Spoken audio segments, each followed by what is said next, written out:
Welcome to The Explainer. Today we're looking at a huge, almost silent crisis that's unfolding in the rice paddies of Thailand.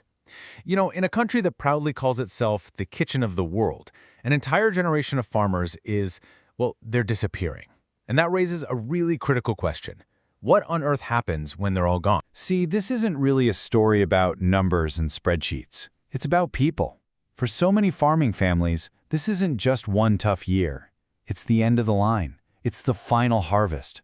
A whole generation is walking away from the fields, and the very foundation of Thai agriculture is starting to crack. And that story, it's being repeated all across the country. Just look at this number.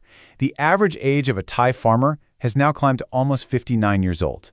Now that's not just a statistic, it's a demographic time bomb ticking right at the heart of the nation's food supply.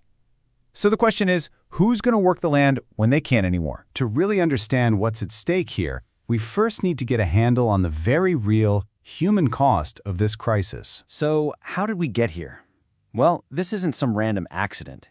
There are two incredibly powerful, connected forces that are just systematically hollowing out Thailand's farms.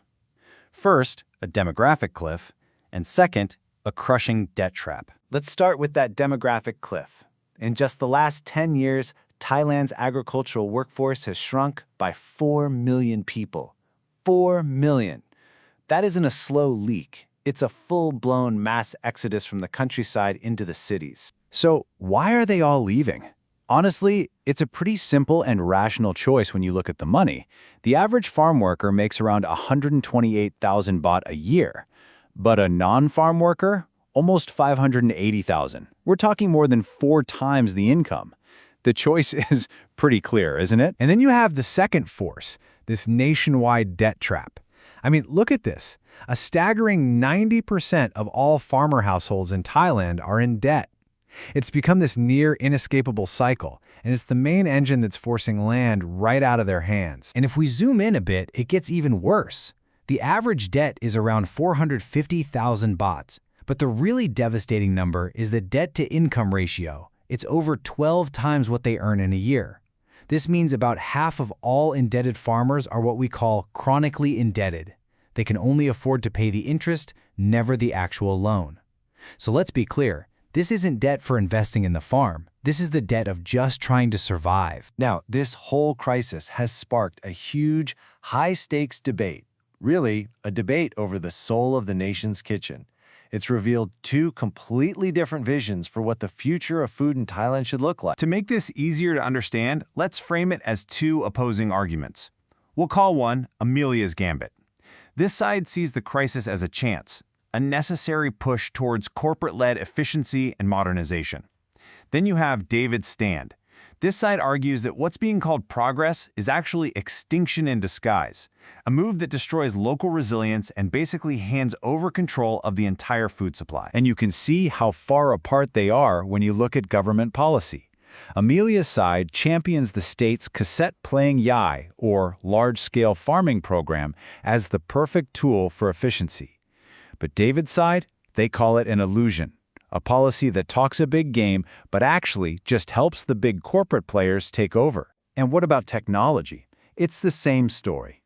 Amelia's argument is that only massive corporations can afford the drones, the AI, the high-tech gear you need to modernize farming. But David counters that this path leads straight to these huge, fragile monocultures that are totally dependent on chemicals and incredibly vulnerable when things go wrong. And at the end of the day, it all boils down to one word: control. Amelia's side says corporations bring stability, they guarantee prices, they take the risk out of farming. David's side sees a massive threat to the country's food sovereignty, a future where a handful of corporate boardrooms, not millions of farmers, decide who eats what. Now, this isn't just some abstract argument. In Thailand's traditional rice bowl, the Central Plains, these two futures are clashing for real right now. The provinces of Suphanburi and Ayutthaya, they are ground zero for this fight. You've got high land values, farmers drowning in debt, and aggressive corporate expansion all hitting at the same time. It's a perfect storm, and it's basically a small-scale version of the entire national crisis. And in a transformation this big, there are always clear winners and losers. The winners? Landowners who can lease out their land. The big agribusinesses, the tech providers. And the losers? Well, it's the indebted tenant farmers, the small family farms on the edge, and all the local businesses that supported them. They're being pushed out. And this chart just lays out the difference so clearly. Look at the two models, side by side. The traditional system, it's family labor, land rented from a neighbor. The corporate model, it's professional managers, advanced technology, long-term corporate leases. It definitely solves some problems, like access to markets, but it swaps biodiversity for monoculture and it concentrates all the control. You can really see the trade-offs right there. Okay, so given how high the stakes are, what can actually be done?